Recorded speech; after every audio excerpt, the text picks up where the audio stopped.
থাকবে না। দেখেন, পাপ থাকবে না মানে পাপ হয়ে গেলে পাপ থেকে কি করবেন? তওবা করবেন। কথা কি বুঝেছেন? তাহলে শ্রেষ্ঠ মানুষ হবেন। দেখেন তো, শ্রেষ্ঠ মানুষ আপনি কিনা?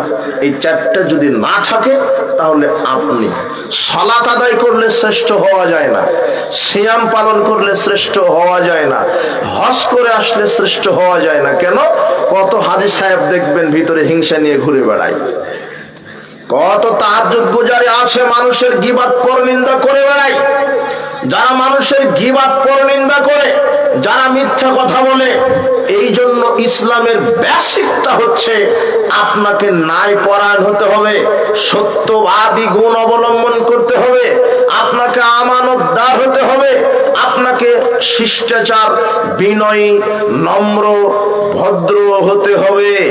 এই জন্য এটা ইসলামের মূলনীতি। একজন মানুষ হতে গেলে তাকে আগে ন্যায়পরায়ণ হতে হয়, যার ভিতরে অন্যায় নাই। একজন পরিপূর্ণ মানুষ হতে গেলে সত্যবাদী হতে হয়, যার ভিতরে মিথ্যার আশ্রয় নেই। একজন মানুষ হতে গেলে দুর্নীতি মুক্ত হতে হয়। একজন পরিপূর্ণ মানুষ হতে গেলে হালাল পবিত্র উপার্জনকারী হতে হয়। আপনার কত তাহাজ্জুদ গুজার লোক দেখবেন ও সালাত আদায় করে আবার সুদের ব্যবসাও করছে। তাহলে সালাত আদায় করলে একজন মানুষ ইনসানে কামেল হয় না।